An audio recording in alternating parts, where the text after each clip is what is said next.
válvulas que han debido haber visto ya en anatomía, la bicúspide, la tricúspide, ¿no es cierto? En este corazoncito, en este corte de corazón, aquí tenemos las válvulas.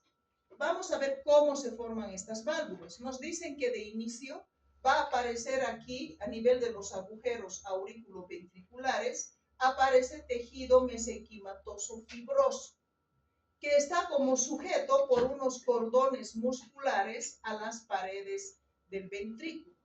Luego, estos cordones musculares que están sujetando estas válvulas a las paredes del ventrículo van a ser reemplazados por tejido conectivo denso y al final van a quedar como verdaderos cordones, ¿sí?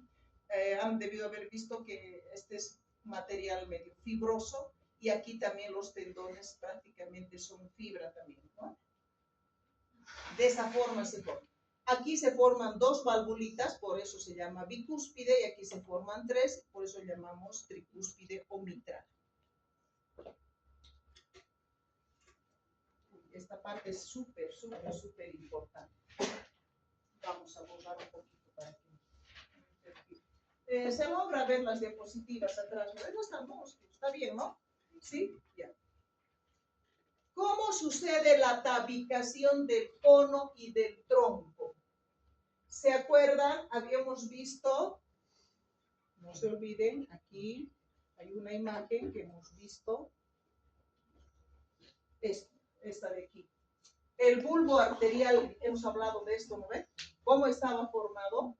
Por la porción tendinosa del ventrículo derecho, el cono arterial y el tronco arterial. Ahora vamos a ver cómo se tabica este cono-tronco que se llama. ¿Listo? Tabicación. Eso quiere decir que se va a dividir en dos porciones. Aquí tenemos la parte del ventrículo derecho, la porción tendinosa del ventrículo derecho, el cono arterial y el tronco arterial. Inicialmente era una sola estructura, pero después se divide en dos. ¿Para qué? Para que dé lugar a la salida de la arteria pulmonar a partir del ventrículo derecho y la salida de la arteria aorta a partir del ventrículo izquierdo. Esta parte es la tabicación del cono y del tronco. ¿Cómo sucede? Lo primero que va a aparecer aquí son pequeños rebordes troncales. Reborde troncal derecho, reborde troncal izquierdo. A partir de cada reborde, estos se van como prolongando. Miren, está de amarillo, ¿sí? Este reborde se empieza a prolongar, crecer y forma una cresta, ¿sí? Esta cresta, que se va a dirigir del lado izquierdo hacia el derecho. Y aquí también va a formar otra cresta que va a ir del lado derecho al lado izquierdo. O sea, para la tabicación del cono y del tronco, lo primero que aparecen son dos rebordes troncales que después se van alargando y van formando unas crestas. Esas crestas o tabiques troncoconales, lo que van a hacer es que a medida que se van alargando, van a hacer un movimiento en espiral y van a formar juntas un tabique de separación. ¿Para qué? Para que del ventrículo derecho salga la arteria pulmonar y del ventrículo izquierdo salga la aorta. De este proceso, lo más importante es que estos tabiques troncoconales o crestas que yo les he dicho, es que al crecer hagan un movimiento en espiral y se fusionen y formen el tabique de separación que hace, les he dicho, que la arteria pulmonar salga del ventrículo derecho y la arteria aorta del izquierdo. Ahora escúchenme, si estos tabiques troncoconales no hicieran ese movimiento en espiral, sino que fueran rectos, ahí nos van a ocasionar una patología muy importante, que es la transposición de los grandes vasos que vamos a ver después. Porque si no hacen ese movimiento en espiral, va a ser esto al revés. De aquí va a salir la aorta y de aquí la pulmonar. Y a eso llamamos transposición de los grandes vasos. Entonces, en este proceso de lo que viene a ser la tabicación del cono y del tronco, es importante que recuerden que esto sucede primero con la aparición de dos rebordes troncales, derecho e izquierdo, que después empiezan a prolongarse y hacen un movimiento en espiral y forman un tabique de separación, haciendo que la arteria pulmonar salga del ventrículo derecho y la aorta salga del izquierdo. ¿Se ha entendido? ¿Sí? Es muy importante. Y aquí algo interesante que nos están diciendo. No sé si ustedes se acuerdan, cuando hemos visto sistema esquelético y también en cabeza y cuello, hemos visto que las células de la cresta neural forman prácticamente todo lo que es el cráneo y la cara. Yo les dije, para que no se olviden, mejor ya digan directamente que la cresta neural forma toda la cabeza. ¿Se acuerdan? Entonces, aquí también nos están diciendo que en esta tabicación que ha habido del cono tronco, participan también las células de la cresta neural.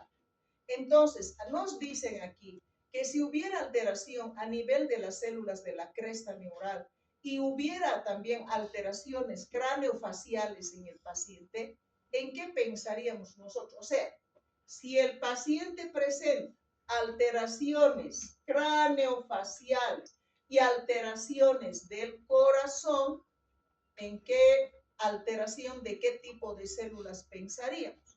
En una alteración de las células de la cresta neural.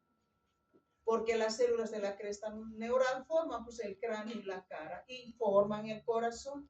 Les acabo de decir que además estas células de la cresta neural participan en esa tabicación del conotronco también y participan también en la formación del músculo liso de las arterias importantes que tenemos. Por lo tanto, si hay una alteración a nivel de las células de la cresta neural, el paciente va a presentar problemas cardíacos y malformaciones craneofaciales. ¿Listo? Eso sería resumiendo. Bueno, el tabique interventricular ya lo hemos visto aquí, ¿verdad? Tenemos también otras pequeñas valvulitas que son las semilunares. Estas son las válvulas auriculoventriculares, bicúspide, tricúspide, ¿sí? Y estas chiquititas son las válvulas semilunares, que son pequeñas válvulas que se encuentran a nivel de la arteria pulmonar y la arteria aórtica, que nos dicen que de principio en estas valvulitas aparecen como si fueran unos pequeños tubérculos que después con el paso de la sangre van a adquirir una forma medio cóncava. Y esto es súper importante también, que tal vez ya lo vieron también en anatomía, que es el sistema de conducción del corazón. Desde el punto de vista embriológico es muy interesante porque nos dicen que de principio habían pensado que el sistema de conducción del corazón lo controlaban todas las células de nuestro corazón. Pero después se dan cuenta y dicen, no, son solamente las células que están en la parte inferior del corazón. Y al final, es lo que ya ustedes saben que les han debido decir en anatomía, y que es lo último que se sabe, que se dice que el sistema de conducción del corazón inicia aquí a nivel del nodo sinoauricular, y del nodo sinoauricular esa conducción va a ir hacia el nodo auriculoventricular, y del nodo auriculoventricular va a ir hacia el haz de His. No olviden que este haz de His se divide en dos ramas, rama derecha, rama izquierda, y de ahí va a ir hacia las fibras de Purkinje, que son estas pequeñas fibritas que están ahí. ¿Sí? Por si acaso, como les voy a pasar mis diapositivas, por ejemplo, para que ustedes vean el sistema de conducción del corazón, aquí tienen un link. No sé si ya está habilitado para hacer clic y ver directamente. No, no está. A no ser que por este motivo no me acerque ahorita.